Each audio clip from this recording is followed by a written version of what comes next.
Uh, Welcome again. I mean, this is the last session, and it's an indication of the success of this meeting and the good timing chosen by the Bulgarian Foreign Ministry that so many of you are still here. But it's also because we have such an important array of participants, and this session is entitled The Way Ahead.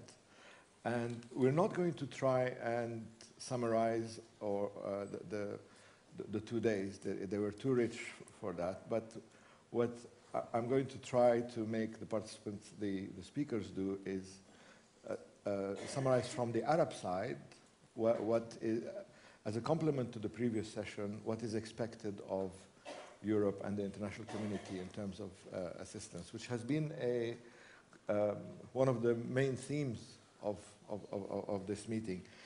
So I have we have our panel. We have you have the I won't go through all the biographies. You have them in the book.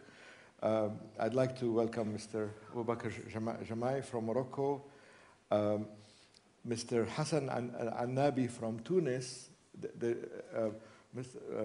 Professor Al-Nabi is a very well-known figure in Tunis, and he was the Dean of Faculty of Humanities at the university, and he heads a research center there. It's not included in the, so you're very, very welcome. Now, Theodore Karasik is not an Arab, but he's going to play golf today. I thought he was East European because he has so many jobs. But he's American, and he's going to play Arab and Hazim Al-Amin, who's a very well-known journalist in Lebanon, specializing in Islamic movements and in conflict areas, is from Lebanon. He's in the catalog. They say he's from Tunis, and the Tunisians want him. They want to keep him, but we want him back in Lebanon. And Mr. Kamel, Bassem Kamel, also doesn't have a biography here, but Mr. Kamel is also one of the leaders of the revolution in Egypt. So if Ivan Kratsev is right, he's going to be very disappointed very soon. But when I spoke to him, he was very optimistic about the way things are going. Now, just a few words for introduction. We are waiting for. We want to. The message from this session is what we want from Europe, and I think Minister Mladenov said it very clearly today, that neutrality is not an option.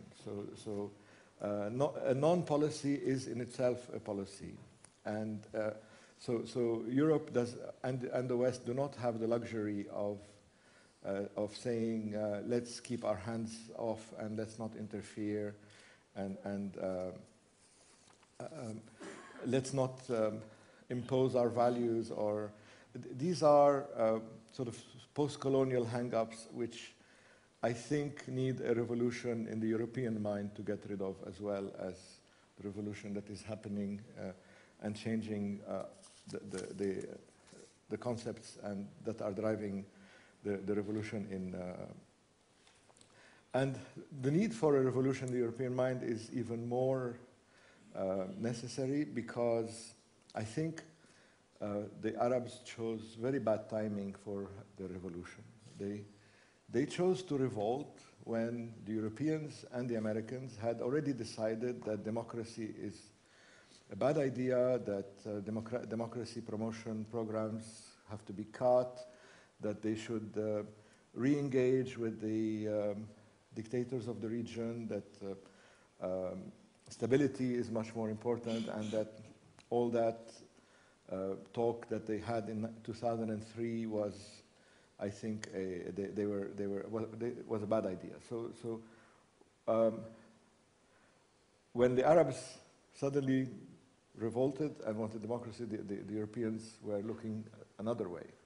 So they have to, we have to help them adjust and catch up with us. I think in a nutshell, if you want to summarize with two snapshots what European policy, you have to compare two moments. One is in 2003, when Javier Solana said that one of the pillars of European security is Europe surrounded by a ring of well-governed states.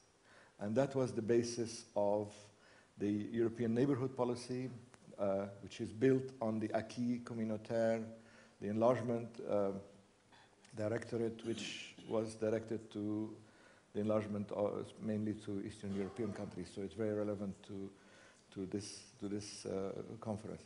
So Europe surrounded by a ring of well-governed states in 2003.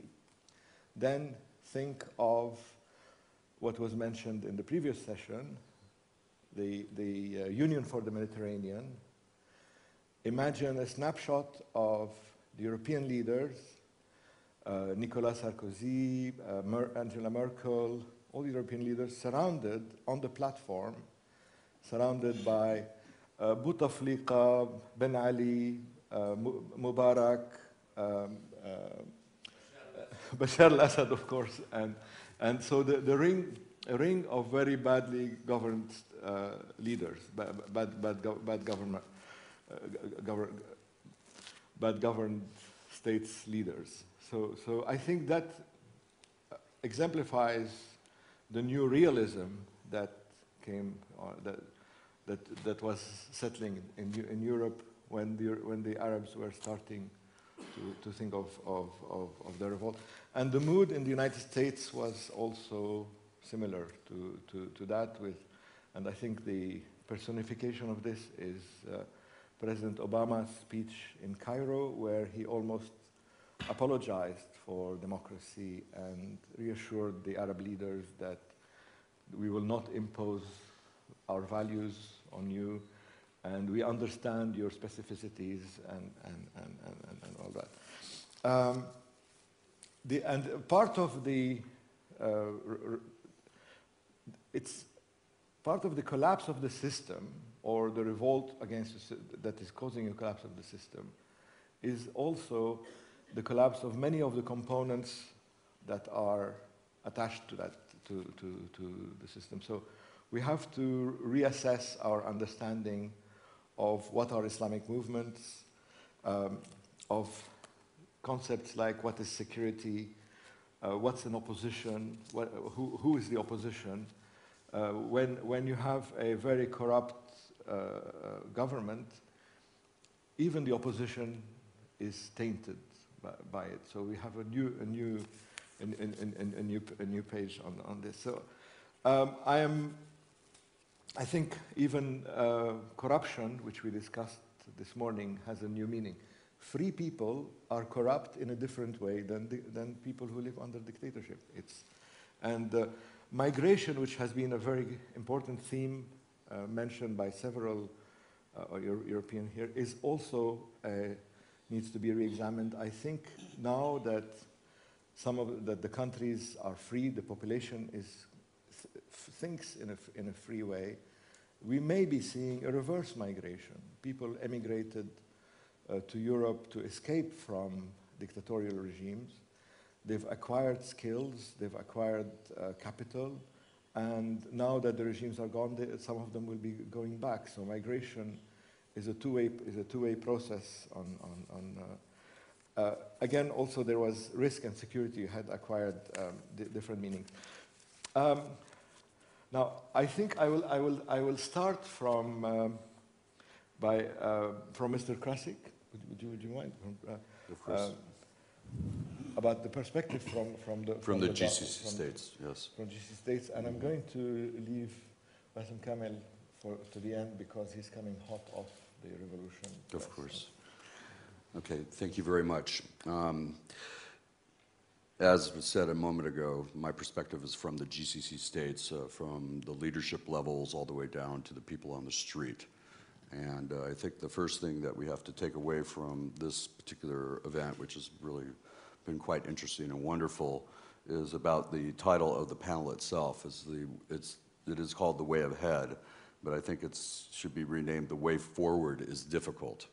And the reason why I say that is because the perception from the GCC states is in terms of terminology of what's going on in the region. They see what's going on in the region as a revolt and not so much as a revolution itself. And the revolt threatens their way of existence because they're monarchies. We have not really seen an uprising or a revolt per se on the scale of Egypt or Tunisia or even what we're seeing in Syria within the monarchies themselves. Also within the GCC states, they recognize and they want the EU and other European powers to recognize that the revolts themselves are based on three attributes. One is tribal interests, second is secular, the third is sectarian, and that this is a trend line within the region that frightens them greatly. In fact, what we've seen what happened with what happened in Bahrain because of the Sunni Shiite divide, we saw the GCC armed forces under Peninsula Shield go in. And this interpretation was not like the GCC was acting like NATO, it was acting like the Warsaw Pact. It was trying to intervene in another country's internal affairs. So it was a bit of a different situation. So the regimes now are beginning to inoculate themselves in the GCC so that they remain stable, calm, still places where you can invest, places where from their point of view they're able to put out a lot of social programs with lots of money from their sovereign wealth funds.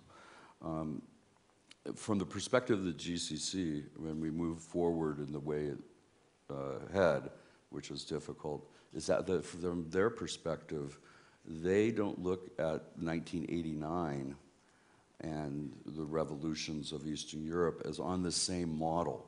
So what I'm arguing here is that they need to be convinced about the positive attributes of 1989 and what happened in Eastern Europe, and how to apply that in the rest of the region while they're beginning to tighten up on how they perceive what's going on in Egypt and Tunisia and so on. I would also like to finally say that there's a question of when the revolts will stop.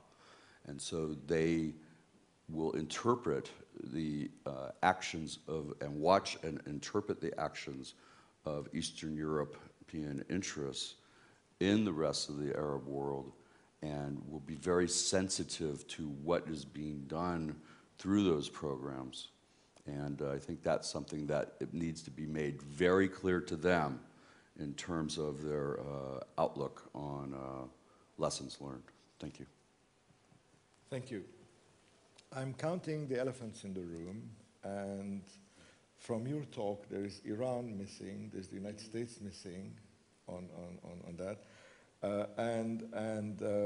well, I'll wait to the, so far in this conference, Syria has been also conspicuous in its absence, even though it's impossible to be comprehensive. I'd love to answer those when you get to the question. Now, let's